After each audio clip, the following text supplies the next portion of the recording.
Salut Guillaume, Salut Valentin, ça va? ça va très bien et toi? Ouais, ça va super. Écoute, je suis très heureux d'enregistrer ce podcast avec toi. Finalement, pour deux raisons. La première, c'est aussi pour te dire déjà merci de manière légèrement officielle vu que c'est enregistré. Mais je te parlais de la création d'Integrity. Le défi quand on l'a créé, c'était de décrocher des mandats. Je l'ai créé à 26 ans, donc je n'avais pas de réseau préétabli. Qui dit pas de réseau, dit pas de deal qui vient comme ça, comme certains l'ont quand on lance des banques d'affaires plus tard. Et donc, il fallait passer par de la sollicitation froide, du cold email, ce qui a été ta spécialité, et surtout sur lequel tu as fait énormément de contenu, du contenu de très bonne qualité, très éducatif, et que j'ai appliqué, et qui m'a énormément aidé, et qui a impacté le développement d'Integrity. Ça fait plaisir. Voilà, j'ai vraiment utilisé, et là maintenant j'arrive à décrocher 3-4 mandats via du pur cold email. Ah, c'est ouf. Ouais, Et je te le disais, sur des marchés parfois un peu plus durs, Ouais. comme le service au bâtiment, l'ingénierie, où ils n'ont pas trop l'habitude d'ouvrir leur email. Et s'il est mauvais, tu peux vite avoir un stop spam. Bon, pour l'audience, c'est pas le plus important. C'est surtout la deuxième raison, c'est que tu es un des entrepreneurs les plus impressionnants de notre génération. Tu as créé le groupe L'Empire, avec en particulier l'Emlist, qui a été valorisé 150 millions d'euros il y a 4 ans. Ouais, c'est vrai. Ça fait un petit moment. Ouais. Pas sur une levée de fonds, sur une session. Ouais, sur un Donc cash-out. un vrai cash-out minoritaire. Donc déjà, outre cette opération, ça va être super intéressant de parcourir ce que tu as pu faire, pourquoi tu l'as fait, comment tu l'as fait.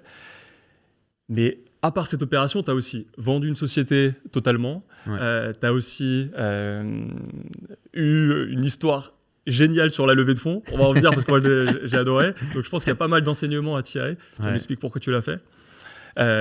Et tu as aussi acheté des sociétés. Ouais. Donc toute la palette du M&A, Ça va. elle est super intéressante. Et la plupart du temps, en plus, tu l'as fait, je crois, tout seul, ou en tout cas, tu t'es beaucoup renseigné pour pouvoir faire des Je vidéos. fais pas mal d'erreurs, ouais. Voilà, donc il y a pas mal d'enseignements à tirer. Donc écoute, est-ce que ça te va? On va parcourir tout ça. Bah, go, let's go. Ouais. Première question, quand même, pour mettre un peu de contexte. Est-ce que tu peux te présenter? Ouais, moi, je m'appelle Guillaume Houbesch. Du coup, j'ai lancé l'Emlist en 2018, qui était une plateforme de prospection commerciale, comme tu l'as mentionné. Aujourd'hui, nous, on est présent dans plus de 100 pays. Notre plus gros marché, c'est les États-Unis. Et à côté de ça, on a racheté aussi des logiciels pour un peu compléter notre offre. Donc, Taplio, Tweethunter, qui sont des outils qui t'aident à grossir sur les réseaux sociaux.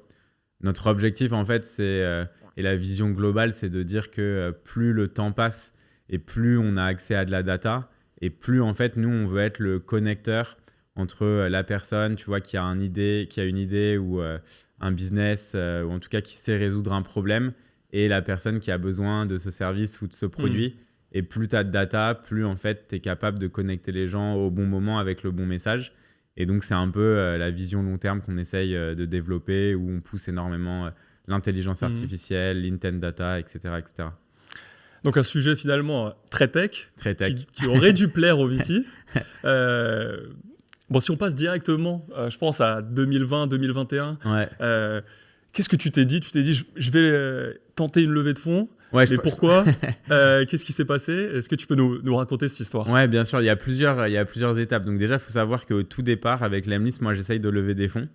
Je me prends que des rejets. Et parce qu'en fait, les VC, c'est toujours la même chose. C'est en mode quitter.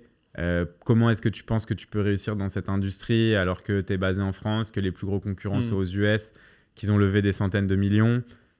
Ce qui sont des questions très légitimes, hein, tu vois, parce qu'à l'époque, c'est vrai, j'ai rien fait avant. Enfin, tu vois, j'ai que des boîtes ratées par le passé. Donc, j'avais raté un logiciel, j'avais raté une agence, tu vois, qui marchotait pas très, très bien. J'ai raté une entreprise de t-shirts. Donc, en fait, quand tu arrives pour lever, bah, ton track record, il est pas ouf, tu vois. Donc, les VC, ils sont clairement pas chauds. Et donc, je décide de bootstrapper, donc de faire sans lever. On a une croissance qui est assez exponentielle, tu vois. On grossit entre 25 et 40% tous les mois avec l'Emlist. Donc, franchement, c'est assez ouf. Et à un moment, je suis sur un podcast américain avec Nathan Latka qui commence à parler de notre croissance, tout ça. Et il me demande... en gros, genre, est-ce que tu as pensé à lever, ou en tout cas, pourquoi tu lèverais? Et je dis, la seule raison, ce serait pour avoir un article dans TechCrunch. Et là, il me dit, t'as qu'à genre faire semblant de lever, récupérer une term sheet et envoyer la term sheet à TechCrunch et leur dire que tu vas la refuser, tu vois. Et du coup, genre, je me suis marré. Et en fait, le lendemain, je me suis dit, en fait, c'est une super idée. Et comme, tu vois, tu l'as dit, moi, j'adore faire du contenu pour documenter parce que je trouve qu'en France, en fait, on manque vachement de contenu entrepreneurial. Il n'y a pas la même mentalité qu'aux États-Unis. Moi, j'aime beaucoup la mentalité américaine sur le côté business parce que, en fait, en France, l'ambition, c'est souvent synonyme d'arrogance. Les gens se cachent, tu vois, quand ils ont des grands projets. Et les gens qui font beaucoup d'argent se cachent encore plus et on n'aime pas du tout parler d'argent. Et ça, on le voit, tu vois, partout, hein, depuis qu'on est petit. Enfin, moi, je sais, tu vois, je viens d'une famille, mes grands-parents, du côté de ma mère, ont immigré en France. Donc, eux, c'était des paysans qui travaillaient la terre. Pareil, du côté de mon père, c'était des paysans. Et donc, en fait, tu vois, il y a ce truc de on n'a jamais fait d'études et on ne parle pas de ce qu'on gagne, tu vois. L'argent, c'est un peu le sujet tabou. Et moi, quand j'étais petit et que j'étais curieux, tu vois, les seules réponses que je pouvais avoir de personnes, c'était non, mais ça va, je gagne bien ou je gagne très bien. Mais en fait, qu'est-ce que ça veut dire? Ça veut rien dire, tu vois. Et donc, j'ai toujours aimé apporter beaucoup de transparence parce que je pense que à partir du moment où tu sais ce que quelqu'un a pu accomplir, et l'argent, l'avantage, c'est que c'est très facile de le matérialiser, en fait. Parce que quand tu dis j'ai fait 1 million ou j'ai fait 100 millions, tu vois bien la différence que c'est. Et en fait, je me suis dit, il faut que les gens puissent visualiser ce qu'on arrive à créer parce que c'est quand tu te rends compte que d'autres ont pu faire la même chose que toi tu te sentiras capable de le faire. Et c'est un peu le principe, tu vois, même du darwinisme et de l'évolution de façon générale. Tu vois, tu es à côté de quelqu'un à la base, cette personne prend une baie rouge, tu la vois mourir juste après, toi, tu te dis, faut pas que je mange cette baie rouge, tu vois. Et on a toujours appris de la communauté et des gens qui nous entourent. Et en fait, le fait qu'en France, tu aies ce truc un peu, cette boîte de Pandore sur l'argent, les reventes, ce qui se passe, moi, ça me rendait assez ouf. Donc, pour la levée, je me suis dit, je vais tout documenter de A à Z pour montrer aux gens comment faire, puisque je pense qu'à l'époque, en tout cas, je me disais, on a une boîte, tu vois, qui a des métriques super sexy. Donc, je pense qu'on devrait y arriver. Et si je reçois des term sheets, là, je refuserai publiquement pour montrer, en fait, que tu peux être ambitieux sans avoir à lever des fonds. Parce qu'il y avait quand même aussi ce truc où, tu vois, on parle beaucoup de libre arbitre, tu vois, et donc du fait que tu peux prendre toi-même tes décisions. En réalité, tu vois, Spinoza, il en parle beaucoup, c'est de te dire qu'il n'y a pas réellement de libre arbitre à partir du moment où tu ne sais pas pourquoi tu fais les choses. Et donc, la plupart des gens font des choses ou ont envie de certaines choses en pensant que c'est leur libre arbitre, mais la réalité, c'est qu'ils sont influencés, et on l'est tous, par ce qu'il y a autour de nous. Donc, quand tu vois tous les articles dans la presse qui mettent en avant des fondateurs qui lèvent des fonds, oui, moi, je suis un pur produit marketing et du coup, je vais me dire, putain, j'ai grave envie de lever des fonds aussi. Moi aussi, j'ai envie d'être reconnu, d'avoir mon article dans la presse et tout. Et en fait, tu te rends compte que pourquoi en fait? Pourquoi est-ce que tu as vraiment besoin de cet argent? Est-ce que c'est ça qui va faire la différence pour ta boîte, tout ça? Et en gros, je me suis dit, là, avec nous, ce qu'on a fait, on est ultra rentable, on grossit très vite. La narrative racontée par les fonds d'investissement qui te disent si tu veux grossir le plus vite possible, il te faut beaucoup d'argent. Moi, j'y crois pas, tu vois. Je pense que dans certains cas, c'est valide, mais je pense qu'il y a plein d'autres cas où tu as des boîtes qui auraient pu très bien grossir et faire de très beaux exits et qui se sont cassés la gueule parce que ils ont eu trop d'argent trop tôt et qu'ils ont fait des mauvais choix, tu vois. Et j'ai pu le voir parce qu'on a eu des cas avec l'Emlist où à un moment, enfin, là, tu vois, aujourd'hui, on a dépassé les 30 millions de revenus récurrents annuels. On fait plus de 10 millions d'EBITDA. Donc, en fait, avoir beaucoup de cash, on l'a. Et il y a eu des moments où, avec ce cash, je voulais recruter plus vite, tout ça. Et j'ai bien vu que ce n'était pas ce qui allait résoudre les problèmes, tu vois.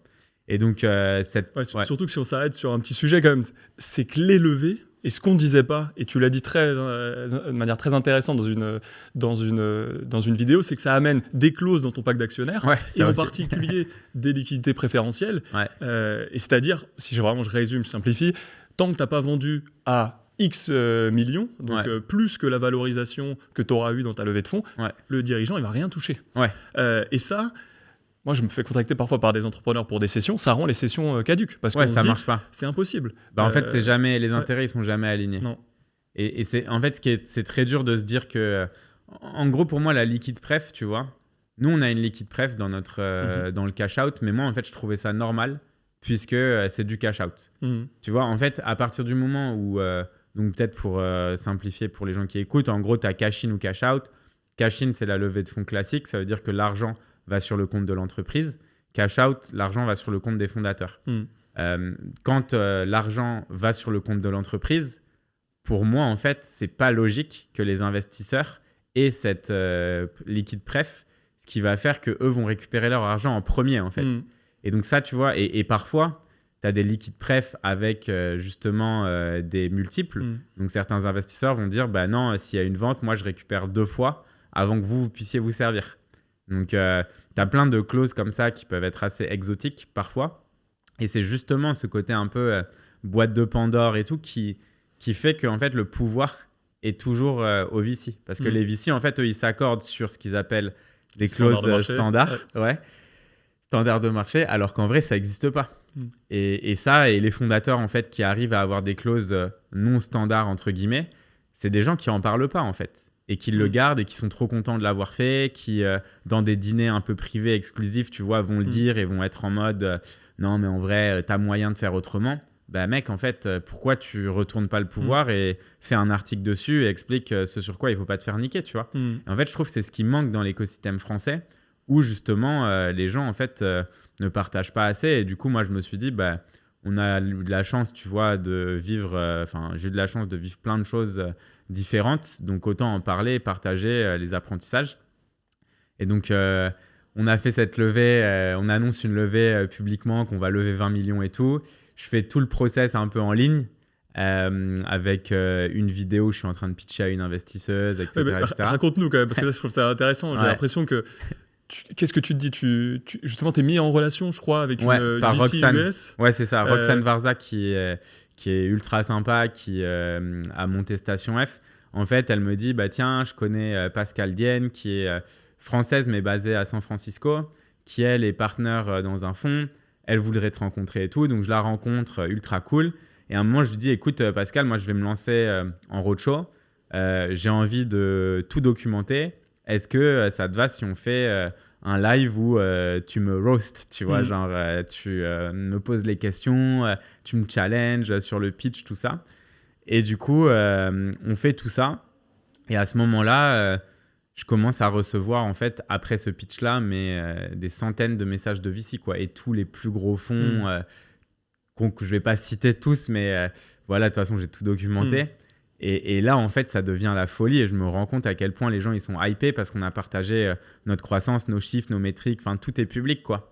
Et du coup, Pascal me passe une term sheet avec l'investissement et je lui dis, écoute, Pascal, moi, ce truc-là, je l'ai fait parce qu'elle était ultra sympa et tout. Donc, je l'ai prévenu en amont, tu vois. Je lui ai dit, c'est un truc que je vais refuser publiquement. Est-ce que tu es OK avec ça? Tu vois, je veux pas que tu vois ça comme... je t'ai manipulé ou je me suis foutu de ta gueule, etc. Parce que moi, mon but, c'est quand même de préserver une relation avec quelqu'un. Enfin, tu vois, elle a été ultra sympa. Elle m'a posé franchement des super questions. Elle m'a fait remettre en question pas mal de choses sur la strat et tout. Donc, j'avais pas envie de lui mettre à l'envers, entre guillemets. Et elle me répond, franchement, t'inquiète, zéro souci. J'ai eu énormément de feedback de gens VC et tout qui ont trop kiffé. Ça m'a fait un nouveau pipe avec plein de nouveaux deals parce que les entrepreneurs ont pu, ça lui a fait de la visibilité, quoi, tu vois. Et donc, elle était ultra contente. Et donc là, je fais une vidéo pour annoncer que j'ai eu cette term sheet de 20 millions. Et en fait, ce qui se passe, c'est que là, tu as un autre fonds qui arrive et qui me propose 30 millions avec 15 millions de cash out et 15 millions de cash in. Et à cette époque, il faut savoir que le cash out, ça n'existe pas, en fait. En gros, pour des entrepreneurs tech, prendre de l'argent en perso, le max que tu peux avoir avec des VC, c'est tu prends 1 ou 2 millions max sur un tour de 30 ou 40 millions. Et donc là, c'est 15 et 15. Donc là, tu te dis, oh putain, j'avais pas du tout prévu ça, tu vois. Mais je me dis, faut que tu ailles au bout du truc. Et donc, je refuse cette offre-là d'un VC au final que je connaissais à peine, quoi, tu vois. Et à ce moment-là, du coup, ça fait un énorme buzz. Toute la presse s'en empare, la presse mainstream aussi, je me retrouve sur Combini. J'apprends énormément aussi sur la partie presse parce que du coup, je me rends compte qu'en fait, chaque régie, entre guillemets, ou chaque gros média un peu ces angles, tu vois, d'attaque. Et donc, ils veulent te faire dire des choses à chaque fois. Et je vois des méthodes un petit peu particulières, tu vois, pour te forcer à dire des trucs. Donc, je suis pas forcément ultra bien préparé. J'ai jamais eu de vrai média training. Donc, en fait, à ce moment-là, bon, ça fait un buzz. Donc, comme dans tout buzz, tu as des gens qui le prennent pas positivement. Je pense que tu as dans l'écosystème startup, tu as toutes les personnes qui lèvent, qui sont un peu ou qui veulent lever, qui sont un peu dans un mode c'est qui ce con pour qui se prend machin. Tu as tous les bootstrappers qui se disent ah, enfin quelqu'un qui montre machin. Donc, ça, je pense que ça a je dirais tous les ingrédients pour faire quelque chose de viral. Parce que tu as d'un côté des gens qui sont frustrés et de l'autre des gens qui sont contents, tu vois, d'avoir ce combat-là et quelqu'un qui le représente. Et moi, je me retrouve un petit peu au milieu. Donc, du coup, c'est très cool parce que, tu vois, ça me fait apprendre plein de choses. Après, tu vois, dans la gestion de toute la partie média, je pense que j'aurais pu faire différemment. Mais c'est de l'apprentissage, quoi. Oui, et surtout, je trouve ce que tu dis, et c'est intéressant, c'est que là, tu découvres la partie cash-out. Parce que moi, ce que je trouve aussi intéressant, c'est que tu avais déjà une boîte qui était ultra rentable, qui faisait quand même déjà de l'EBITDA. Ouais. En fait, tu avais déjà accès, normalement, au monde du private equity. Tu étais beaucoup plus PE que VC. Ouais. Mais de ce que je comprends, vu que c'était beaucoup moins médiatisé, tu connaissais pas. Et donc, toi, quand tu parles d'investisseurs, en fait, tu parles de VC. Ouais, bien sûr. Ouais. Mais sauf que là, tu mets le premier pied dans ce sujet cash-out. Et qu'est-ce que tu te dis à ce moment-là en fait, je me dis, en gros, à ce moment-là, je me dis, putain, c'est ouf. Ça veut dire que tu as des boîtes en fait, qui sont prêtes à te donner de l'argent en perso pour des parts. Et c'est là où je commence à découvrir un peu, comme tu dis, le PI et aussi la partie LBO, tu vois, avec tout ce qui peut tourner autour. Et en fait, je me rends compte, donc là, je tombe sur le milieu, en fait, l'entre-deux entre PI et VC, ce qui est le gros equity. Ouais. Et donc là, c'est un fonds de gros equity. Je leur parle et je leur dis, bah écoutez, trop bien les 30 millions. Sauf que moi, en fait, les 15 qui vont dans la boîte, je m'en fous, tu vois. Donc, est-ce que vous êtes capable de faire 100% de cash out? Et là, c'est un fonds, tu vois, qui est backé, en fait, par les fonds de recherche d'Oxford, des fonds à Yale, etc. et tous les fonds de pension, tu vois. Donc, eux, ils ont une vision qui est quand même beaucoup plus long terme que juste les VC, tu vois, qui peuvent avoir un truc à 6-7 ans assez classique. Et donc, en fait, on commence à parler. Et là, je me rends compte qu'eux, ils sont chauds pour faire 100% secondaire, donc cash out. Et là, je me dis, bah, c'est le moment de commencer à négocier un deal, tu vois, et de faire rentrer aussi d'autres personnes pour voir ce qu'on peut avoir, quel vallon on peut avoir et quel terme on peut avoir surtout. Et alors, comment tu as mené ce process justement, dans ce podcast, on parle beaucoup de processus M&A. Et d'ailleurs, je fais le lien parce que je trouve ça passionnant. C'est dans les processus M&A, c'est peu documenté. C'est déjà tout l'objet du podcast. C'est de découvrir un peu les coulisses du M&A, les différents processus et comment les optimiser. Donc toi, là, tu t'es dit justement, je vais me mettre dans une posture de négociation. Je veux faire du cash-out, j'imagine plutôt minoritaire à ce moment-là. Comment tu mènes ton process ? Ouais, alors en fait, moi, ce que j'ai fait, je voulais pas que ça soit que ça parte dans tous les sens. Donc en fait, j'ai sélectionné un peu moins de 10 fonds au total. Je leur ai dit qu'en gros, si tu veux, si je dois le faire de façon très carrée, c'était semaine 1, on se rencontre pour voir déjà si on s'aime bien, tu vois. En vrai, c'est aussi simple que ça, quoi. Comprendre comment vous fonctionnez, qui vous êtes, chez qui vous investissez, c'est quoi votre thèse d'investissement, vous investissez depuis quel fonds, est-ce que c'est le début du fonds, la fin du fonds, parce que ça aussi, ça a un impact. Enfin, tu vois, donc j'essaye de comprendre un peu tous les trucs et je leur demande aussi des intros à un founder chez qui ils ont investi et chez qui la boîte fonctionne très bien et un founder chez qui ils ont investi et la boîte a été pliée et ils n'ont pas retrouvé leur argent. Comme ça, j'ai un peu les deux pour faire ma due diligence. Je dis semaine 2, si on voit que ça a fité, bah là, en fait, je vous donne accès à la data room. La data room, en réalité, c'était vraiment ultra basique parce que, en fait, il faut savoir que nous, on est une boîte bootstrap qui a donc jamais levé de fonds, jamais eu de dette, on ne fait aucune aide. On a un abonnement qui est mensuel, débité par carte de crédit. Donc, en fait, c'est un PNL, tu ne peux pas faire plus simple. C'est-à-dire qu'on payait à l'époque peut-être 15 abonnements à des logiciels, les serveurs, les salaires. Et ça, c'est tu vois, genre notre balance sheet. Mais je pense qu'il était plutôt dans la due deal, ça devait être analyser toutes ces métriques, SaaS, toutes tes cohortes, vraiment ton churn, la typologie de société, ton go-to-market aussi. Ça, c'était... En fait, le truc, c'est que je pense que je suis pas forcément le meilleur exemple, tu vois, pour des process de ce type-là, parce qu'en fait, en réalité, en fait, ce dont je me suis rendu compte, c'est que quand tu es une boîte qui a une croissance de porc, en fait, la croissance, ça résout tous les problèmes. C'est-à-dire que, tu vois, en fait, le process avec les fonds, globalement, tu vois, genre, tu leur donnes accès à la data room en premier lieu. Donc, moi, c'était vraiment months over months, la balance sheet et la croissance. Ensuite, tu leur dis, semaine d'après, vous avez des questions. Semaine d'après, ils te demandent souvent un update des chiffres, parce que toi, tu as loqué au mois d'avant, tu vois. Donc, en gros, il s'est passé un mois. Et en fait, c'est là où ton momentum, il est critique. C'est qu'en fait, nous, tu vois, on grossissait, comme je te disais, de 20 à 25% à ce moment-là. Peut-être c'était 25 ou 30% par mois de croissance. Donc, en fait, ça veut dire que, tu vois, tu es à 5 millions d'ARR. Le mois d'après, tu es à 6. Le mois d'après, tu vois, encore à, je sais pas, 7 et quelques. Donc, en fait, les mecs, ils savent très bien, tu vois, à chaque fois, plus le temps passe et plus ça les excite. Parce qu'en fait, ils voient, et c'est des financiers, tu vois, les investisseurs. Donc, en fait, ils prennent un Excel, ils tirent un trait et ils se disent, oh putain, ça va être la folie. Tu disais à un moment, je voyais ça, j'imagine bien l'analyste dans le fond là, qui est sur son petit Excel. Oh là, tout est en vert. Ouais, c'est ça. Et donc, nous, tu vois, on était très SMBs avec un churn qui était élevé à l'époque. Et en fait, les fonds, ils paniquaient pas du tout parce qu'en fait, la croissance, elle était là. Donc, en fait, ils se disaient, ouais, mais regarde, ton churn, en fait, c'est un vent de phase. Donc, au bout d'un moment, ça va être de plus en plus difficile d'avoir du new qui compense. Donc, des nouveaux clients qui compensent ton churn, ce qui est vrai, tu vois. Mais en fait, ça, à chaque fois, tu vois, je leur disais, ouais, mais en fait, c'est ce qu'on nous dit depuis le premier mois, tu vois. Enfin, notre pourcentage de churn, il a jamais changé.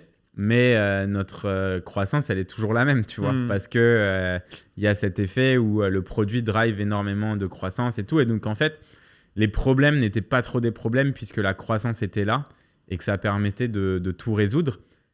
Je pense que c'est très dépendant de la période aussi, parce que, tu vois, il ne faut pas oublier que en 2021, c'était un peu la folie. Donc, les taux étaient très, très bas, ce qui veut dire que globalement, les investisseurs peuvent prendre plus de risques puisque ce n'est pas intéressant de laisser ton argent en banque.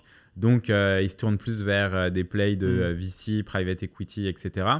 Et donc, à ce moment-là, en fait, le process qui a duré globalement 4 semaines avec semaine 1, on regarde si ça match. Semaine 2, je vous donne accès à la data room. Semaine 3, tu vois, c'est le Q&A. Semaine 4, j'attends les term sheets et je vous fais un update des chiffres du mois. Mais en fait, à ce moment-là, j'ai reçu pas mal de term sheets. Et là, j'ai décidé de partir avec ceux avec qui j'avais eu le meilleur fit, les meilleurs retours. Et surtout, les termes étaient les meilleurs. C'est-à-dire que j'avais des offres avec une valo plus élevée. Donc, je me diluais moins. Mais je trouvais que ce n'était pas intéressant, tu vois. Parce que la liquide pref, de 1, elle était différente. Et de 2, en fait, plus ta valo est élevée et plus ça peut potentiellement, tu vois, te mettre une pression supplémentaire. Enfin, tu vois, nous, on était à 10 millions d'ARR, valo à 150 millions. On avait une valo à 15 fois l'ARR. 15 fois l'ARR, tu vois, c'est pour aller chercher ça sur un deal pur cash, c'est très, très dur.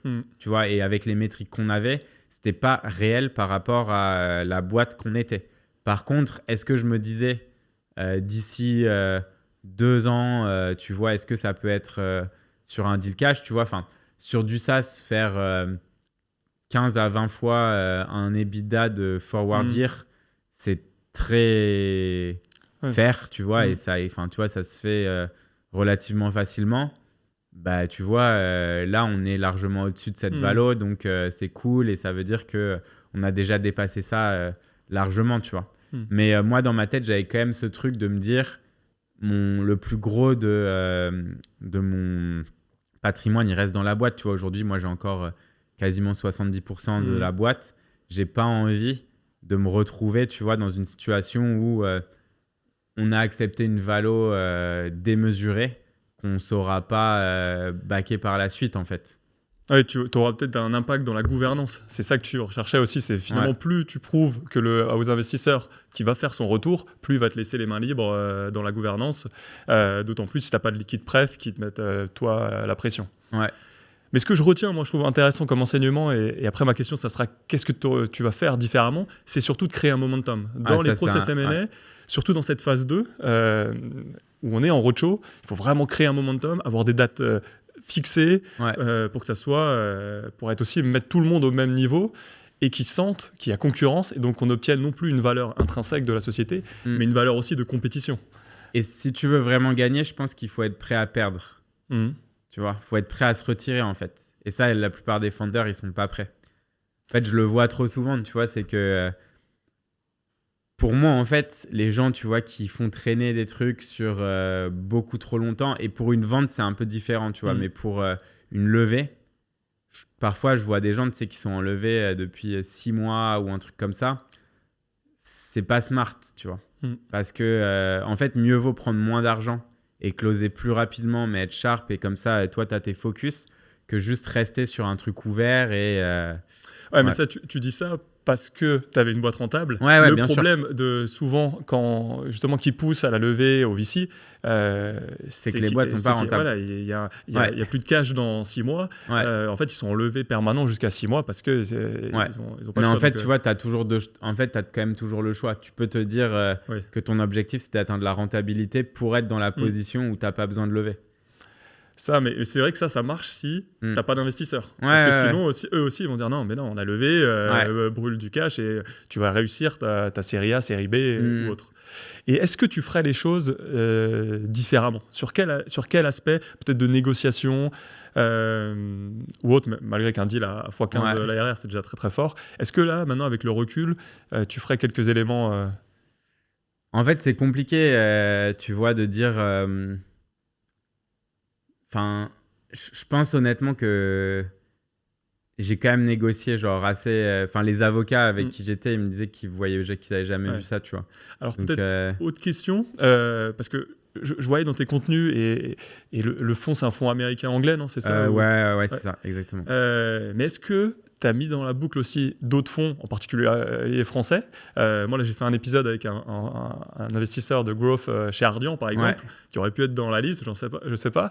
Mais la question, c'est, est-ce que tu as vu aussi des différences culturelles chez les investisseurs dans ce process-là, ou alors est-ce que tu étais que avec des anglo-saxons ? Ouais, bien sûr. En fait, le problème des investisseurs français, c'est qu'ils voient beaucoup trop petit. En fait, les investisseurs français, franchement, genre, il y en a plein que j'aime beaucoup et tout, tu vois, mais c'est toujours la même chose. C'est un peu les bitches des investisseurs américains, tu vois.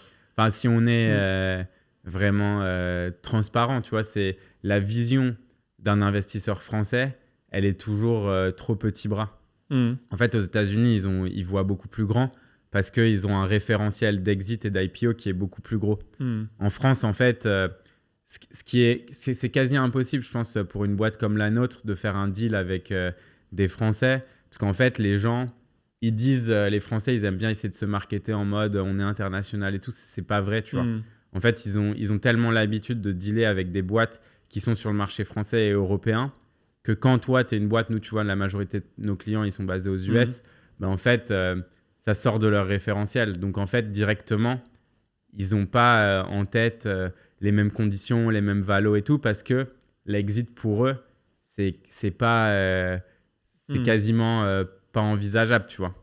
Et ils ont eu quelques exemples, tu vois, ça peut leur arriver une fois tous les 100 ans dans leur portefeuille, une boîte qui se fait racheter par une boîte US ou un truc comme ça, mais tu vois, ils sont jamais allés jusque... Enfin, c'est très rare, tu vois, des fonds qui ont vraiment accompagné jusqu'à des IPO, des exits à plus d'1 milliard. T'en as quasiment pas en France. Aux US, c'est plus régulier, tu vois. Ok, donc c'est plus l'ambition que t'apportait le fonds, plus les caractéristiques de ta société, avec une majorité aussi du chiffre d'affaires des clients aux US. Maintenant, ce que je trouve intéressant, vu les caractéristiques de ta société, c'était vraiment le LBO. Parce que, tu me dis si je me trompe, mais j'ai l'impression que c'était un pur cash-out sans forcément de dette. Est-ce que après tu t'es renseigné sur le LBO? Parce que maintenant, ce qui est intéressant, on le disait, ça fait 4 ans cette opération. Ouais. J'imagine que tu réfléchis aussi à comment sortir l'investisseur, parce que lui doit, j'imagine, sortir en 5, 7 ans, 10 ans. Ouais. Et avec ta rentabilité, tu as accès à un LBO. Ce qui souvent peut mettre de la pression, parce que force à devoir rembourser une dette qui est assez élevée, Ouais. mais t'offre aussi accès à un cash-out beaucoup plus intéressant, sans te diluer, en essayant de garder la majorité. Comment est-ce que tu vois ce sujet ou Ouais, c'est une bonne question. En vrai, j'ai un peu creusé le truc. En toute transparence, en fin d'année dernière, je me suis demandé... En fait, si tu veux, la fin d'année dernière, on était un peu sur la fin d'un plateau. On a eu un peu un petit plateau avec l'Emlist parce qu'on a eu énormément de dettes techniques. Donc, en fait, on n'a pas trop su shipper de nouvelles fonctionnalités pendant un an et demi. Et ça s'est... répercuté du coup directement sur le revenu qui grossissait beaucoup moins vite qu'avant. Et en fait, moi, j'étais persuadé que c'était un truc qu'on allait exploser. Et du coup, tu vois, quand tu es dans notre cas où tu fais quand même 10 millions d'EBITDA, tu es dans une position qui est plutôt confortable. Et en fait, je me suis dit à ce moment-là, moi, j'allais plus être CEO. Donc, j'avais quand même envie de potentiellement dérisquer une partie. Le fonds, lui, en fait, ce qu'il me disait, c'est si toi, tu dérisques, nous, on veut dérisquer aussi. Donc, eux voulaient vendre une partie. Et donc, j'ai fait un mini roadshow, je pense, sur un mois, pareil, un peu de la même manière. Mais en réalité, c'était pas du tout... Enfin, tu vois, avec le recul, je me dis que c'était vraiment con parce que, en fait, j'arrivais et je leur disais, je vais plus être CEO. Je veux vendre un peu des parts. La boîte, tu vois, on a eu un plateau, vous inquiétez pas, ça va exploser plus tard. Et... le fonds qui a mis, il est chaud aussi pour revendre un peu ses parts. Donc, ça faisait un peu genre tout le monde quitte le navire, venez. Et donc, clairement pas sexy et ça a pas du tout... C'est le momentum inverse de ce que tu avais finalement en 2021. C'est clair. Non, mais tu sais, en fait, sur le moment, ça me faisait limite rigoler en fait quand je pitchais parce que j'étais là. Mais en fait, ça, on verra, tu vois. Genre, nos chiffres, moi, je les trouve bien pour des boîtes. Mais après, est-ce que, enfin, tu vois, bien d'un point de vue rentabilité, cost, enfin, tu vois, il y a quand même des trucs intéressants. On avait un début de storyline sur un nouveau segment sur lequel on focus et tout. Mais en réalité, enfin, tu vois, là, ça fait 6 mois maintenant qu'on fait des mois historiques. C'est sûr que maintenant, là, tu montres que ce que tu disais était vrai, tu vois. Mais à l'époque, c'était pas du tout le cas. Et pour le LBO, en fait, pour avoir creusé, j'avoue que j'aime pas le côté dette. Ok. C'est un truc, mais c'est plus, je pense que c'est juste mental, tu vois.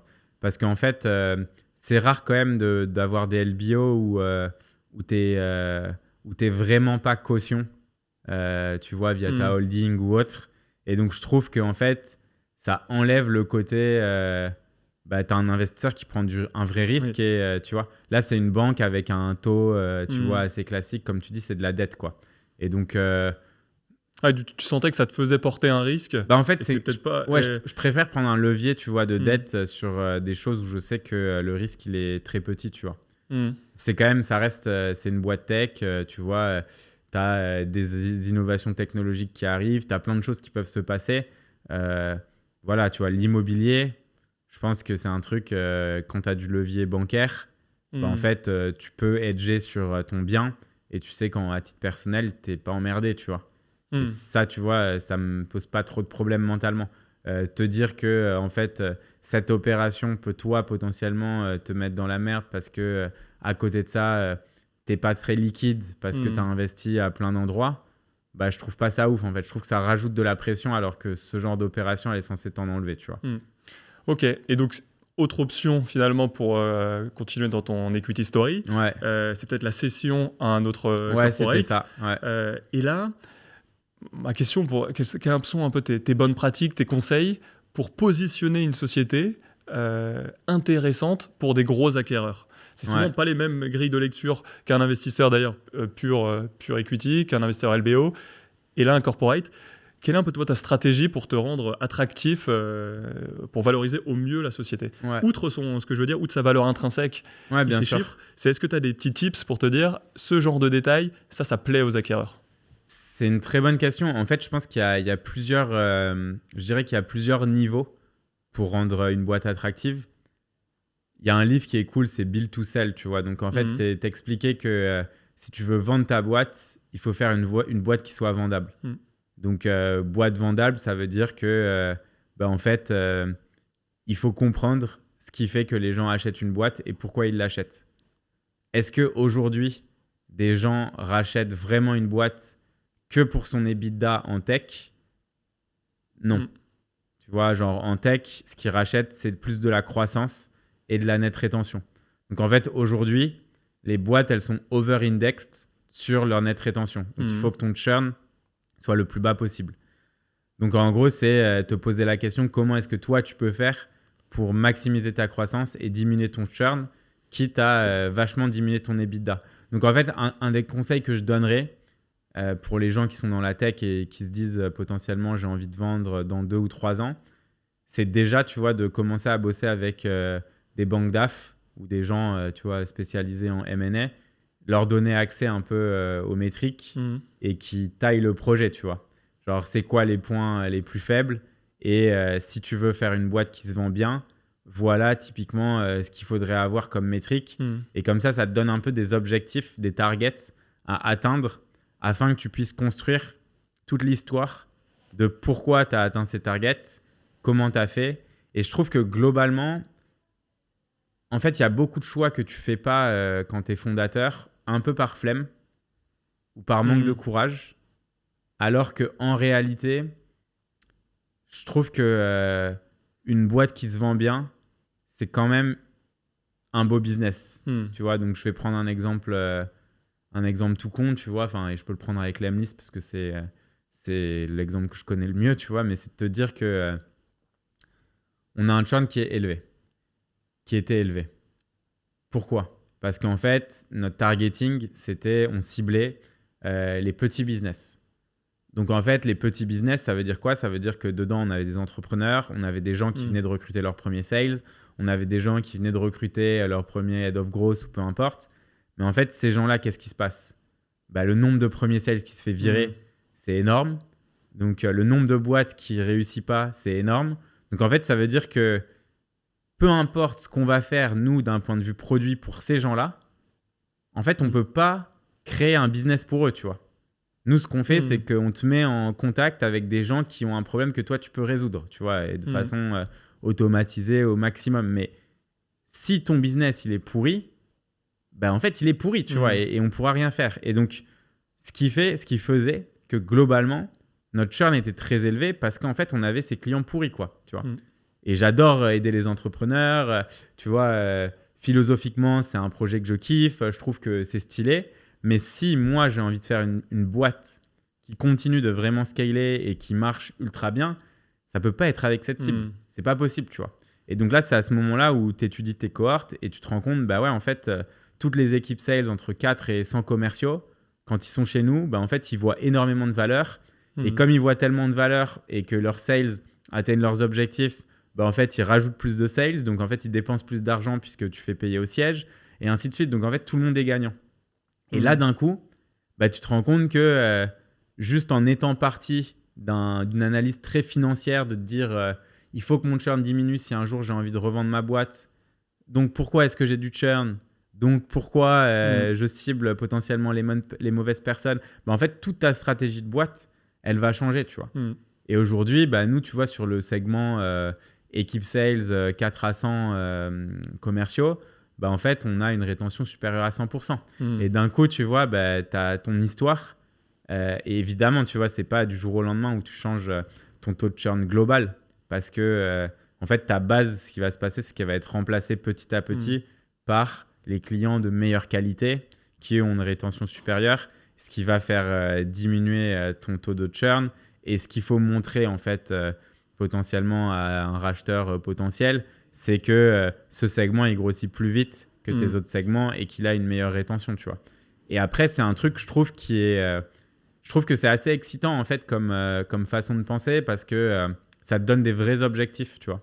Et ça aligne vachement la team et ça te force à choisir. Ce qui est un truc, tu vois, quand tu es une boîte un peu grasse comme la nôtre, tu vois, donc dans une situation où... et il y a plein de boîtes qui sont dans cette situation, tu vois, c'est genre... tu fais un peu de croissance, tu es ultra rentable, mais en vrai, pourquoi faire. En fait, tu vois, tu as toujours ce truc de pourquoi faire beaucoup plus, tu vois. Et c'est une question, quoi. Et là, tu vois, quand tu as ce genre de choses, tu te mets dans une situation qui est différente et ça remotive aussi et ça rebooste. Et je trouve que c'est cool pour une strate d'entreprise, quoi. Oui, c'est là où le M&A finalement rentre en jeu. Il y a une telle élasticité prix. Moi, c'est d'ailleurs ce que je trouve passionnant dans mon métier. C'est l'élasticité des prix d'un process M&A. Elle est dingue. Je veux dire, parfois, on parle de transactions comparables, moyennes, mais ça se passe jamais comme ça. Ouais. Et donc, pour une même société, quasiment la même, en fonction de certains choix stratégiques, le prix peut varier énormément. Et donc, le patrimoine du dirigeant, parce que c'est à la fin, c'est un vrai impact pour sa vie perso. Donc, et les actionnaires. Et je trouve ça intéressant. Et pour moi, il y a un autre point que je vois qui est beaucoup regardé par des acquéreurs, c'est aussi les process internes, l'équipe de direction. J'avais le sentiment à un moment que, je pense que c'était peut-être aussi évolué, l'Emlist c'était beaucoup toi. Et là, par contre, tu as fait pas mal de recrutement. Tu le disais, tu es plus CEO, il y a un nouveau CEO. Mais voilà, tu as mis aussi toute une nouvelle équipe de direction. Et ça, c'est quand même souvent regardé par les acquéreurs. Est-ce que c'était un choix stratégique pour le M&A ou alors est-ce que c'était plutôt aussi un choix personnel et est-ce que d'ailleurs tu le sens si tu as des discussions un peu avec des acquéreurs que ça joue dans le sentiment de valorisation de la société? Ouais, en fait, ce qui est toujours compliqué quand tu vois, tu as une personal brand assez forte comme la mienne parce que tu vois, je crée beaucoup de contenu depuis toujours et tout. Bah, en fait, c'est que les gens, ils peuvent se dire la croissance, en fait, une fois que Guillaume est parti, c'est fini, tu vois. Et donc, ça, c'est clair que c'était une remarque qu'on avait souvent. Et après, le choix de plus être CEO, c'était vraiment un choix plus personnel et d'opportunité. Charles, c'est quelqu'un qui est vraiment brillant, tu vois, qui pose les bonnes questions, qui sait mettre une très haute intensité, qui est ultra smart. Et en fait, moi, j'arrivais à un stade où le côté CEO, c'était plus ce que j'avais envie de faire, en fait.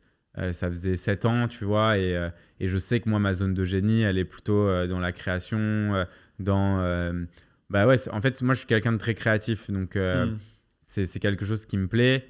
J'ai envie d'avoir du temps pour moi, pour réfléchir, et c'est vrai que le fait d'avoir Charles qui était là et qui potentiellement était chaud pour être CEO, c'était le timing parfait. Et à côté de ça, c'est sûr que d'un point de vue M&A, en fait, quand les gens ils viennent te parler, ils reviennent te parler là, tu vois, j'ai pas mal de gens qui m'ont recontacté récemment. Bah, en fait, oui, tu vois, ils se disent ah bah en fait, la boîte elle grossit de ouf quand t'es pas CEO. Donc c'est un peu ce qu'ils veulent, tu vois, parce qu'ils veulent que la boîte soit pas dépendante d'une personne, ce que je comprends. Bah c'est clair, ou sinon il faut accepter une structure d'opération où tu as quand même beaucoup d'earn-out, tu restes. Mais moi c'est ce que je vois. Parfois si tu veux vraiment céder, laisser les clés, en fait il faut anticiper 3-4 ans en avant. Parce que c'est clair. tu as peut-être 9 mois pour réaliser l'opération. Si tu es un peu trop seul, tu vas avoir 1 an, 2 ans d'earn-out. Mais si c'est à ce moment-là où tu te dis allez j'en ai marre, je cède, tu vois le timing il est pas forcément bon. Et toi comme tu disais tu es créatif, je pense que tu as pas mal d'autres projets. Si on te dit alors il faut que tu sois 6000 salariés pour sécuriser ton earn-out pendant 2-3 ans, j'ai le sentiment que ça va pas forcément te plaire ça. En fait moi si tu veux, c'est sûr que les structures avec des earn-out, je trouve que c'est...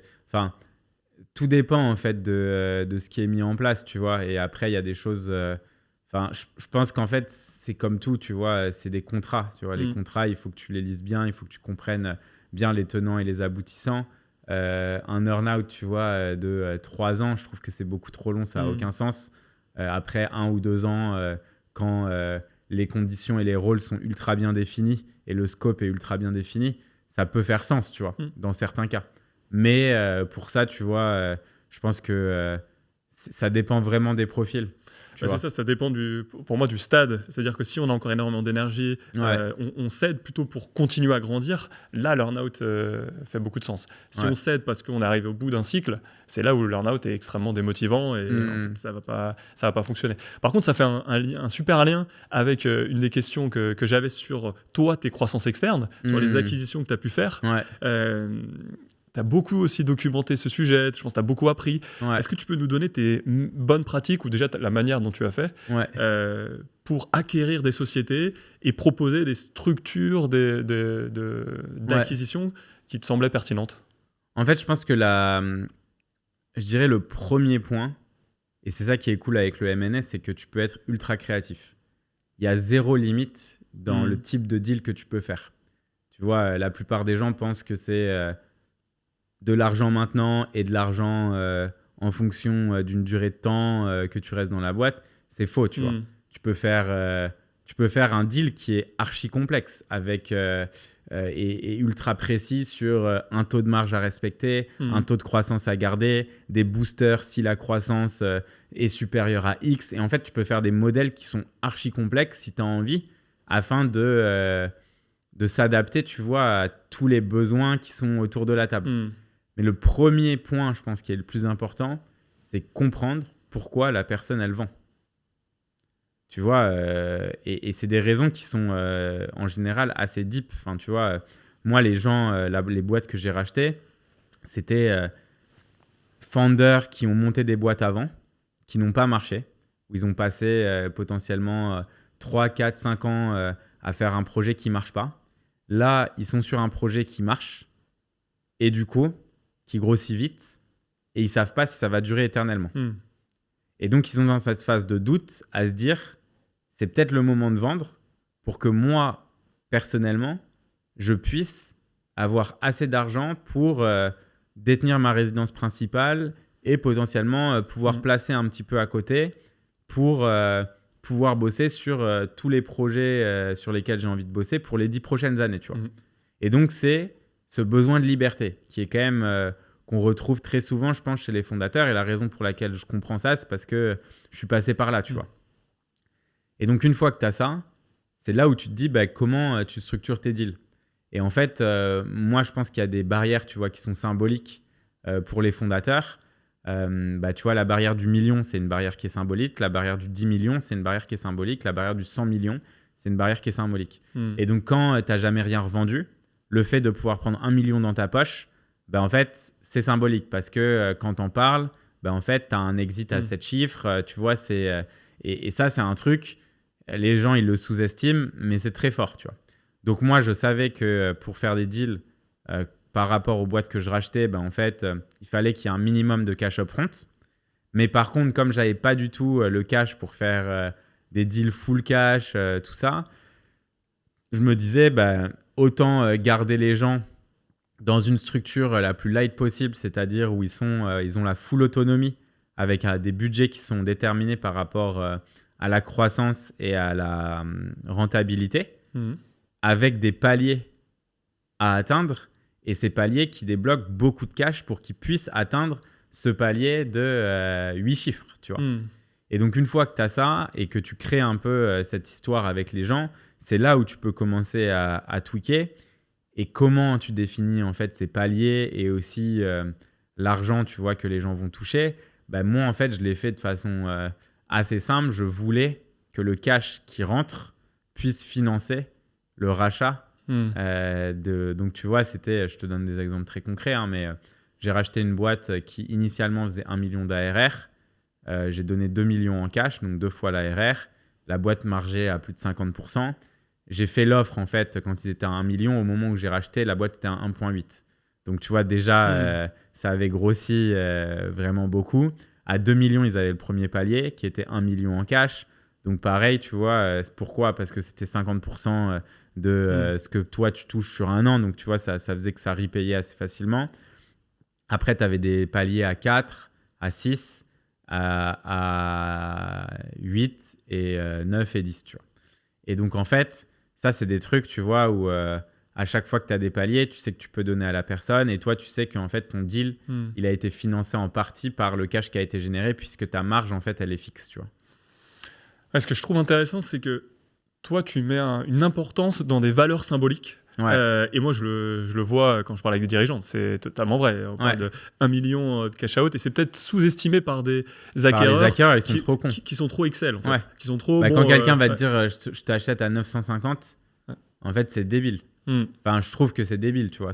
Et le deal, en fait, le fondateur, il le fera potentiellement pas si c'est en dessous du million. Alors que même si, tu vois, il pouvait demander 1.3, 1.4, toi, tu fais 950 et tu te dis c'est une offre ferme, machin, c'est très con, tu vois, parce que pour 54 plus, c'est sûr que ça a passé. Tu vois, tu peux faire une offre ferme à 1 million au lieu de 1,2 million ou 1,3 million.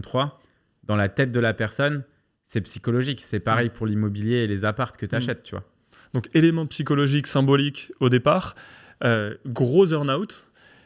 Et comment est-ce que tu as mis en place, ou en tout cas convaincu les cédants que tu allais vraiment leur fournir des synergies, travailler avec eux pour atteindre ces paliers, et que ce n'était pas des earn-out un peu factices pour récupérer la société et après, je te dis ça parce que moi, c'est vraiment une question que me posent souvent des dirigeants quand ils voient des earn-out, ou alors parce que parfois il y a des réinvestissements dans les têtes de groupe.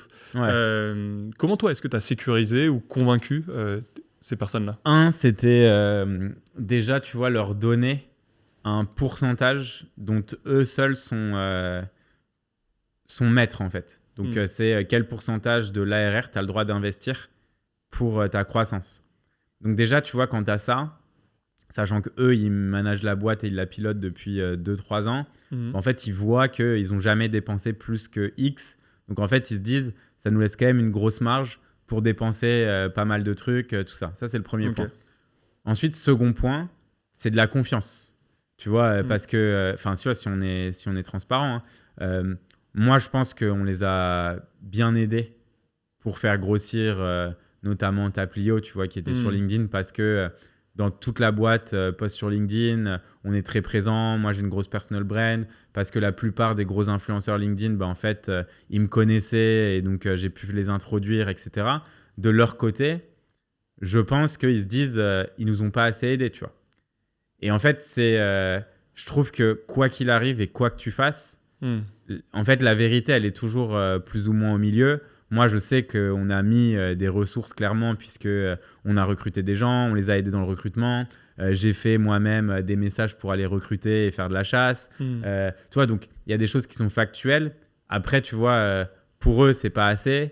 Pour nous, c'est assez. Mais tu vois, la vérité, elle est sûrement au milieu. Et il y a toujours, tu vois, je dis pas ça. C'est pas pour rentrer, tu vois, dans un débat de qui a bien fait, qui a pas bien fait et tout. En réalité, à partir du moment où il y a un earn-out, quoi qu'il arrive, ça sera compliqué.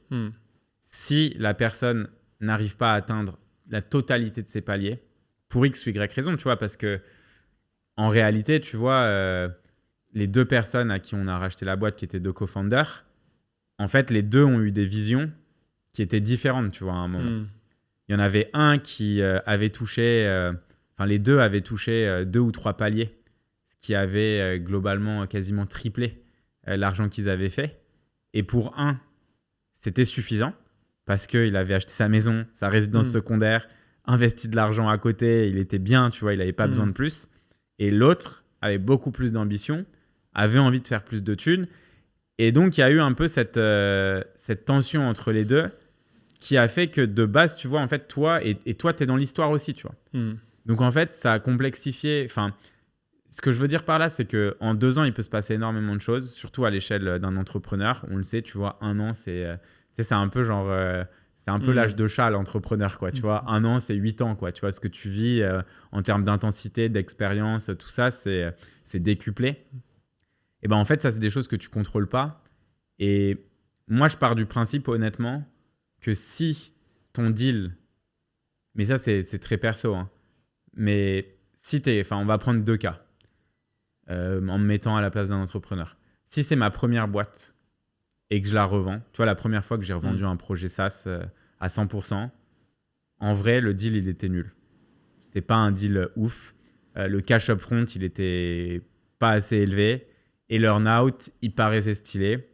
En réalité, c'était un earn-out qui était basé sur leurs revenus. On leur a vendu la boîte, elle grossissait, 15% par mois. Au moment où on leur a revendu, il n'y a plus de croissance, ou très peu de croissance. Ça a fait 15, après ça a fait, 12, 10, 11, 10, 5, 4, et tu vois, et ça s'est arrêté. Donc nous, comme on prenait un pourcentage du revenu de la boîte, bah en fait, au bout d'un moment, le earn-out qui devait être grave stylé parce qu'on avait tiré le trait, bah en fait, il n'était pas du tout stylé. Et donc, ce cash upfront, au final, le deal global était nul. Donc, en gros, si c'est ta première boîte que tu vends, moi, je considère que l'expérience que tu as de vendre une boîte, le fait de potentiellement découvrir et le fait de faire un earn-out, en fait, c'est OK. Tu vois, dans le sens où tu sais que tu peux remonter d'autres boîtes après, tu sais que ça te fera un peu de cash, mais ne mise pas, en fait, tout ton deal sur ton earn-out. Ça, c'est mon conseil parce que en parlant à énormément d'entrepreneurs, je me rends compte que toutes les personnes, tu vois, qui ont eu un earn-out, il y en a très peu qui ont réussi à vraiment tout dégommer avec l'earn-out. Parce qu'en fait, dans certains cas, quand tu as un earn-out qui est sur objectif, la boîte qui t'a racheté ne te laisse pas full liberté pour faire ce que tu veux et donc atteindre ses objectifs, ce qui crée énormément de friction. Et souvent, eux, leur objectif, même s'ils ne le diront pas, c'est que tu n'atteignes pas tout à fait l'objectif. Et ça, je trouve que c'est un peu bâtard. Mais on n'en parle pas assez. Oui, et en plus, là, je trouve que c'est compliqué dans le sujet que tu mentionnes. Il y a l'earn-out où tu restes dans la société avec pas mal de contrôle. Par exemple, tu deviens une business unit, mais tu gardes un peu ton PNL. Et là, tu me dis si je me trompe, mais j'ai l'impression que c'était un earn-out où en plus, tu n'étais plus là. Ah, tu n'étais plus là du tout. Donc, ouais, moi, je n'étais plus là. Là, c'était la merde. ouais, c'est clair. Mais tu vois, un crédit vendeur, c'est un peu l'équivalent d'un earn-out, on peut dire. Bah, crédit vendeur, ça peut être lié à ce truc de tu cèdes et après, potentiellement, derrière, tu sais pas ce qui va se passer, tu vois. Tu as évidemment des petites protections, mais tu n'es pas protégé à 100%. Oui, moi, ce que je retiens, c'est qu'il faut vraiment se concentrer sur le cash-out à date. Et après, sur la structure d'earn-out, il y a le côté objectif, mais il y a le côté aussi minimum. Là, je sais que, par exemple, tu vois, on est sur une offre. Il y a une structure d'earn-out avec pas mal de paliers. Mais le premier niveau, il est au même niveau d'EBITDA que l'année dernière. Et c'est pareil, sur l'année N+2, il y a un premier palier au même niveau d'EBITDA. Et donc ça semble assez sécurisé, sachant que tu as un des managers clés qui reste. Mais finalement, il ne faut pas se dire... Bon, je prends la ligne qui m'intéresse le plus dans le tableau, parce que alors là, c'est un niveau d'EBITDA avec un gros earn-out, mais le cédant, il perd quand même pas mal le contrôle. Par contre, le premier niveau, je trouve que c'est toujours intéressant dans les deals. Ce que je disais à mon client, c'est pour leur montrer aussi la confiance que tu as dans la société. C'est clair. Si tu commences à négocier cette partie-là, on est en train de se dire... Le gars, il y croit pas. Tu penses qu'on ne va même pas faire le même EBITDA que l'année dernière. Et là, si tu arrives sur des mauvais terrains... Mais ce que je trouve en fait compliqué, tu vois, c'est en fait dès que tu te bases sur une métrique qui est spécifique, c'est quand même assez dur, je trouve. Enfin, je trouve que c'est compliqué parce que l'être humain a tendance à toujours optimiser par rapport à, tu vois, un objectif spécifique. C'est un peu ce truc assez classique en business, tu vois, où si tu te dis le marketing est incentivé sur le nombre de marketing qualified leads. Et que les sales sont incentivés sur le nombre de démos qu'ils vont booker, bah en fait, un sales qui est incentivé sur le nombre de démos qu'il va booker, il va tendance à prendre n'importe qui et n'importe quelle démo. Donc, ce ne sera pas très qualifié. Et les MQL, pareil, tu vois, tu peux, les marketeurs vont dire « Ah ben si, c'est très qualifié », alors que ce n'est pas du tout qualifié, tu vois. Parce qu'eux, ils veulent leur bonus et les sales, eux, veulent closer. Donc, ils vont dire « Bah non, c'est de la merde ». Enfin, tu vois, tu peux créer vraiment... beaucoup de problématiques comme ça et je trouve que tu vois nous on l'a vécu aussi où en fait l'earn-out s'est arrêté plus tôt que prévu pour eux parce que ils avaient des différences et je pense qu'ils avaient envie de commencer quelque chose à côté. On a été très fair, tu vois, sur la façon dont on avait négocié, rédigé, tu vois, un acte pour la fin de cet earn-out. Et en fait on a, au lieu de leur laisser un palier, en fait, on a changé les paliers. On a juste mis par euro supplémentaire d'ARR au lieu qu'ils atteignent un ARR spécifique. Et en fait, ça les a forcés, entre guillemets, à optimiser pour l'ARR. Et donc, un des trucs qu'un des co-founders a fait, c'est que du jour au lendemain, il a augmenté les prix. Donc, en fait, ça a bumpé l'ARR de façon assez artificielle. À la fin du mois, tout le monde a churné, mais ça, tu ne le voyais pas puisque lui, il peut se barrer à la fin des mois.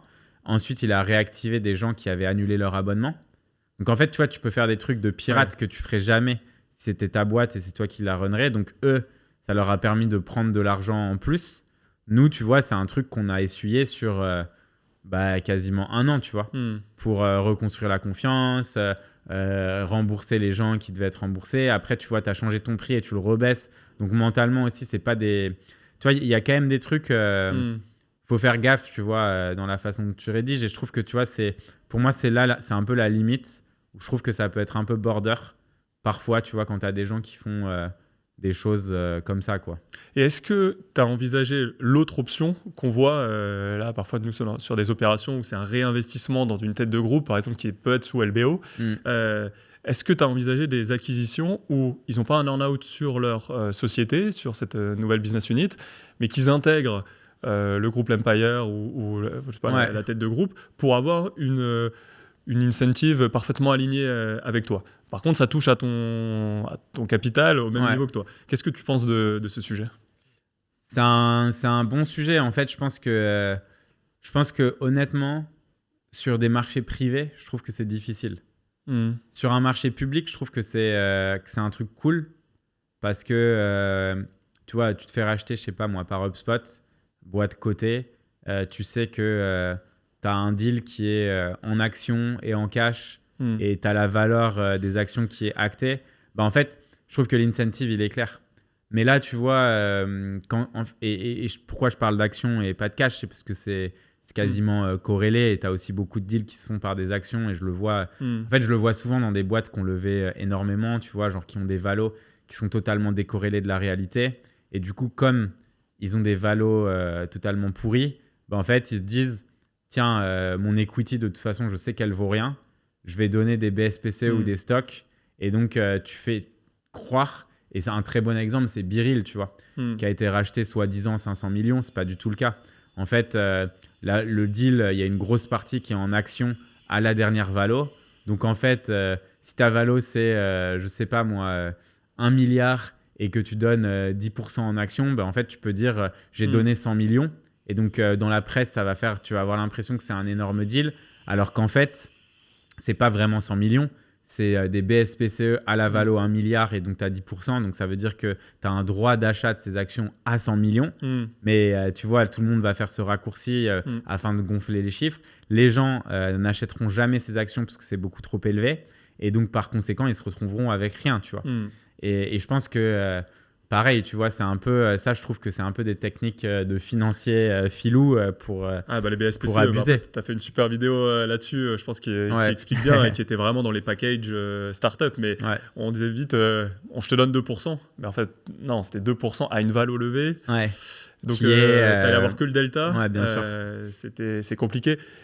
Et surtout, je pense que moi, le risque que je vois quand on est actionnaire minoritaire, c'est qu'on ne contrôle pas. Tu contrôles rien. Et là, avec tout ce qu'on s'est dit juste avant, donc tu ne contrôles pas du tout la structure que va proposer l'acquéreur.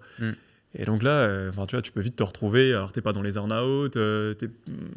C'est très dur. En fait, nous, tu vois, on donne... en fait, honnêtement, c'est un sujet qui est franchement assez complexe. J'avais fait une vidéo, tu vois, il y a quelques années, quand j'avais commencé à donner des stocks aux employés, parce que tu vois, genre, en se disant, putain, si on va à fond sur le playbook, potentiellement, tu vois, il y a des gens qui pourront devenir millionnaires et je trouvais ça cool, tu vois, de te dire que tu peux faire ça avec tes employés.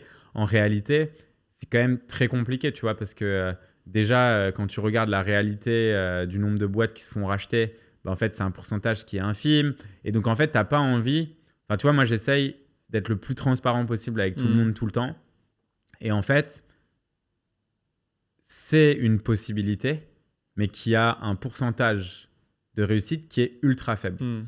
Et donc, je préfère, tu vois, aujourd'hui, ce qu'on fait nous, c'est-à-dire que oui, il y a des gens qui ont des BSPCE, mais en fait, on donne des salaires qui sont très compétitifs, tu vois, pour des boîtes bootstrap, je pense qu'il n'y a personne qui paye comme on paye. Pour des boîtes qui ont levé beaucoup, on doit se rapprocher de ce genre de salaire. Et après, derrière, par contre, ce qu'on fait, c'est qu'on donne un bonus qui est lié au milestone qu'on atteint en termes de boîte. Et tous les employés dans la boîte, donc par an, tu as, je crois, 15 000 euros, je crois, de bonus qui sont en fonction des paliers qu'on atteint. Et c'est par palier de 3 000 euros. Et que tu sois développeur ou au support en tant que client, en fait, quand le palier est atteint, tu touches ce bonus. Et ça, tu vois, c'est un truc moi, je préfère à 100%, c'est-à-dire tu as de l'argent en plus qui vient du fait que la boîte réussit. Cet argent, c'est à toi maintenant de le placer et d'en faire quelque chose pour que ça devienne. Oui, tu as tes BSPCE potentiellement, mais ça, c'est un truc, c'est un peu le ticket de loto, tu vois. Et il faut le voir comme ça, tu vois. Il ne faut pas que tu te dises que c'est le truc qui gagnera forcément, puisque c'est trop aléatoire, en fait. Ouais, c'est ce qu'on disait. Si tu maîtrises pas l'exit, moi je trouve la seule différence, c'est quand ton acquéreur est par exemple sous LBO et que tu rentres dans un LBO et qu'en fait tu as une structure de sortie qui est très claire. C'est-à-dire, voilà, tu sais, tu vas rembourser tant et tant, donc tu profites de cette dette, que la sortie elle va se faire sous ces conditions, l'investisseur va vouloir faire x2, x3, et que on aura accès à sûrement un LBO secondaire, tertiaire, donc c'est pas forcément des discussions avec des acquéreurs, c'est beaucoup plus cadré et on peut plus se projeter. Mais c'est rare, c'est pas forcément là on n'est pas dans le cadre d'employés qui montent au capital, on est le cadre de croissance externe qui ont une partie du deal en action. Ouais, exactement. J'ai encore une autre question que je pose souvent, je te donne un peu de contexte, c'est dans les métiers du M&A, avocat ou fonds, ça reste des business d'association. La réalité, c'est que c'est juste des personnes ensemble qui sont sur un projet, et encore plus fort que des sociétés de produits où tu as quand même l'actif sous-jacent. Et je pose souvent la question, comment est-ce qu'ils fonctionnent, comment ils ont réussi à fonctionner ensemble sur un temps assez long.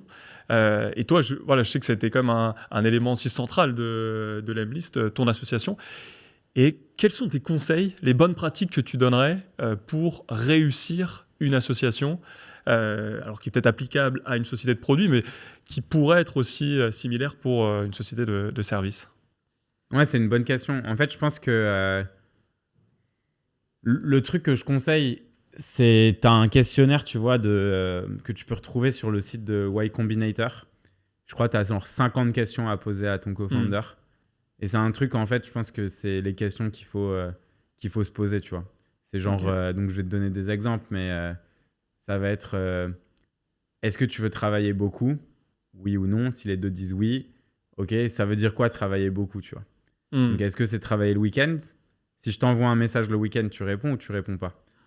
Tu vois, genre, si je t'envoie un message à 22h, tu réponds ou tu réponds pas? Si je t'appelle, est-ce que je peux t'appeler quand je veux? Et en fait, tu te rends compte que la façon dont quelqu'un, tu vois, par exemple, va... C'est assez marrant, je regardais une vidéo tout à l'heure, tu vois, qui parlait d'ambition. Et dans la vidéo, c'était Théo Lyon, tu vois, qui parlait d'ambition. Sur celle sur The Family, là Non, c'est sa dernière vidéo, c'est vraiment sur l'ambition. Okay. Et en fait, il expliquait quels sont les points communs que toutes les personnes qui arrivent à faire 1 million d'euros de CA ont, et il parlait de l'ambition. Et en fait, pour moi, tu sais, il expliquait qu'il faut que les gens soient ultra ambitieux et tout. Et c'est assez marrant parce que pour moi, tu vois, quelqu'un qui fait 1 million, c'est pas du tout ambitieux. Enfin, tu vois, et donc, ma vision de l'ambition, elle est, je pense, très différente de ce que d'autres personnes peuvent avoir. Et en fait, ça, c'est un truc qui est important. Parce que tu vois, avec tes co-founders, par exemple, tu lances une boîte. Si tu en as un qui te dit, OK, demain, on a la possibilité de se faire racheter à 3 millions. On vend ou on vend pas? Tu vois? Ça, c'est important de le savoir. Parce que s'il y en a un qui dit oui et l'autre qui dit non, en mode... non, mec, on veut faire genre 100, 150, 200. En fait, c'est des boîtes qui sont totalement différentes. Est-ce que tu as envie d'avoir 100 personnes dans la boîte ou 20 personnes, tu vois? Est-ce que tu es prêt à genre scaler avec des gens ou est-ce que tu veux tout faire tout seul? Et en fait, tout ça, c'est des choses qui sont très différentes et c'est des stratégies qui sont différentes. Donc moi, tu vois, ça fait un peu plus de 4 ans que je suis seul founder, tu vois, dans la boîte. Donc j'ai été plus seul qu'accompagné. Et les gens avec qui j'étais, on était très, très différents sur la façon de voir les choses, la façon de gérer les choses. Et en fait, c'était assez... L'association, moi, honnêtement, j'ai eu plusieurs associés. Et celle-là, je pense que ça a pu marcher parce qu'on avait de la complémentarité, mais il n'y avait rien qui était construit réellement en groupe, tu vois. C'était moi qui décidais de la roadmap produit, qui faisait un peu... toutes les specs, qui bossaient sur le marketing, la strat, machin. Et après, c'était 2 frères qui bossaient comme des devs, tu vois, sur tout ça. Après, en réalité, tu vois, ils avaient une connaissance produit qui était bonne, mais ils n'étaient pas, enfin, tu vois, ils n'étaient pas faits pour Ils n'avaient pas du tout monter. ton mindset. Et ce que tu dis, Ouais, c'est ça. c'était que tu n'avais pas forcément posé ces questions ultra concrètes. Parce que ce que je trouve intéressant, c'est ça autour d'un verre. Quand on lance une boîte, on peut se dire, on va être ambitieux. Ouais.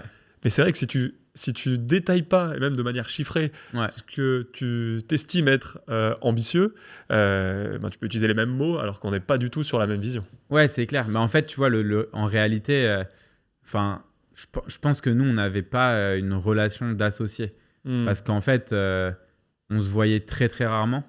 Ok. Tu vois, moi, j'étais à Station F et je les voyais, je sais pas, il y avait un des associés qui était à Lille que je voyais peut-être au début une fois par mois, une fois tous les 2 mois, même pas. L'autre qui venait peut-être une fois par semaine, mais sinon c'était tout le temps remote. Ils avaient des règles au départ qui étaient un peu pas de message autre que sur Slack, enfin tu vois, genre des trucs un peu chelous quoi. Et du coup, moi en fait, j'ai avancé de façon ultra autonome et j'ai fait exploser la boîte, tu vois. Enfin, je faisais beaucoup de sales, beaucoup de marketing, tout ça.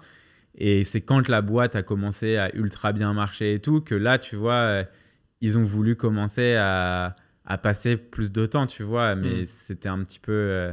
moi, honnêtement, genre, je pense que à refaire, tu vois, je pense que c'est des questions qui sont super importantes de poser parce que, en fait, tes associés, au bout d'un moment, tu vois, c'est sûr qu'il y a des hauts et des bas. C'est sûr que tu peux avoir des problèmes, tu vois, parfois. Mais en fait, ce qui est important, c'est de pouvoir vraiment communiquer, d'avoir des gens qui ont cette capacité à se remettre en question et qui savent, en fait, faire la part des choses. Et parfois, tu te rends compte qu'en fait, tu es tellement désaligné à des années-lumière que c'est sûr que ça ne marchera pas, en fait. C'est OK, tu vois. Il faut juste trouver un moyen que ça se passe dans les meilleures conditions possibles, quoi. Mais ce que je trouve intéressant, et là où j'aimerais te poser la question, c'est comment tu as su surpasser un peu cette frustration qui aurait pu être totalement démotivante. C'est-à-dire au début, tu mets énormément d'énergie, le capital est quand même partagé, vous êtes associés. Et je pense que c'est ce qui arrive souvent en banque d'affaires, où c'est très dur d'avoir quand même le même niveau d'alignement, le même niveau d'énergie en même temps. Donc il y a toujours cette frustration qui existe. Mais toi, dans ton cas, j'ai l'impression qu'elle était quand même assez forte, ou en tout cas exacerbée entre ton ambition et ce que tu pouvais ressentir de l'autre côté.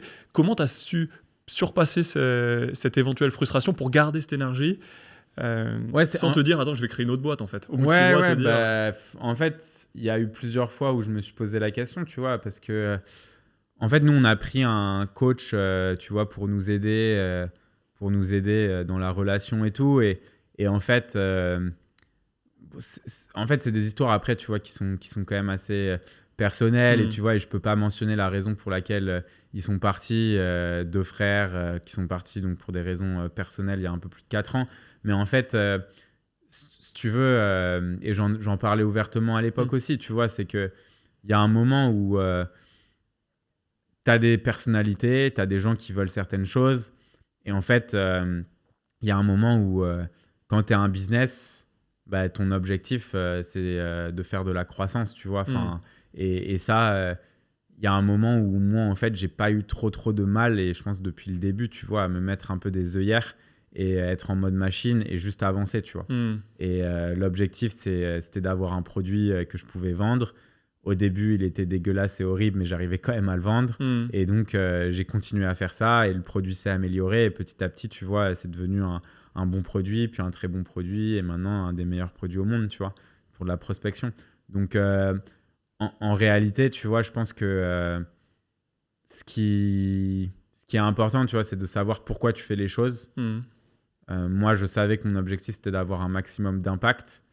Et après, en fait, on peut parler de tout, tu vois. Je pense que c'est comme dans n'importe quelle situation de partenariat. Il faut juste... Il y a des discussions qui ne sont pas faciles à avoir, mais il faut juste avoir le courage de les avoir. Et quand tu as le courage de les avoir, en fait, tu peux toujours trouver des solutions. Ouais, mais j'ai envie de dire, ce que je trouve intéressant, moi, c'est plutôt que même s'il n'y a pas de solution, bon, tu as testé, après tu repars dans tes œillères et tu n'es pas obligé toujours d'avoir un alignement Oui, c'est parfait clair. ou autre. Ouais. Ok. Dernière question, parce que je trouve quand même c'est intéressant, c'est une des questions qu'on me pose souvent les dirigeants, c'est la fiscalité. Ouais. C'est un peu l'après cash out. Parce que Ouais. finalement, là on parle beaucoup, et je pense que toi c'était ton cas, 10 millions, c'est un peu là jusqu'à où va mon métier, cash out brut. Mais après, ce qui compte, c'est vraiment ce que tu touches, ce que tu peux réinvestir, Ouais. et un peu la fiscalité associée. Est-ce que tu peux nous faire un petit récap ou tes bons conseils sur Ouais. holding, pas holding? Est-ce que tu en as une? Ouais. Est-ce que tu as réinvesti par surtout un peu l'apport session ou autre? Ouais. Voilà, quel conseil tu peux donner à un entrepreneur qui envisage une session dans 4 ans et qui aimerait bien structurer ça? Si tu sais que tu veux vendre dans 4 ans et que tu es dans une situation où la boîte te permet d'avoir un train de vie actuel qui est déjà potentiellement au-dessus de ce dont tu as vraiment besoin, dans ce cas-là, crée une holding dès le départ. Tu vois, parce qu'en fait, en France, tu as quand même un régime mère-fille qui est ultra avantageux, puisque si tu fais une cession et que tu détiens tes parts à revérifier, mais je crois que c'est plus de 3 ans, tu as juste un abattement qui est de genre 4%. C'est un frais de frottement entre... Donc en fait, tu paieras 4% sur la somme, ce qui est rien. Alors que si tu le détiens en perso, c'est 30% de flat tax. Donc la différence après, c'est que dans un cas, l'argent est sur ta holding. Dans l'autre cas, tu le détiens en perso. Mais globalement, moi aujourd'hui, tu vois, la plupart de mes investissements, je les fais depuis ma holding. Que ce soit des investissements immobiliers, ou dans ce cas-là, ce que tu vas faire, c'est que tu vas créer des SCI, donc des sociétés qui vont te permettre d'acheter des appartements, des immeubles, des bureaux, peu importe. Ces sociétés-là, en fait, elles vont être détenues en partie par toi, en partie par ta holding, ce qui fait qu'en fait, c'est un moyen un peu indirect si un jour tu fais des reventes de toi récupérer de l'argent en perso aussi, de façon peut-être un peu différente que si tu faisais tout en perso. Mais en fait, je trouve que quand tu es entrepreneur, si tu as prévu d'être entrepreneur pendant longtemps, avoir une holding, c'est le meilleur truc à faire.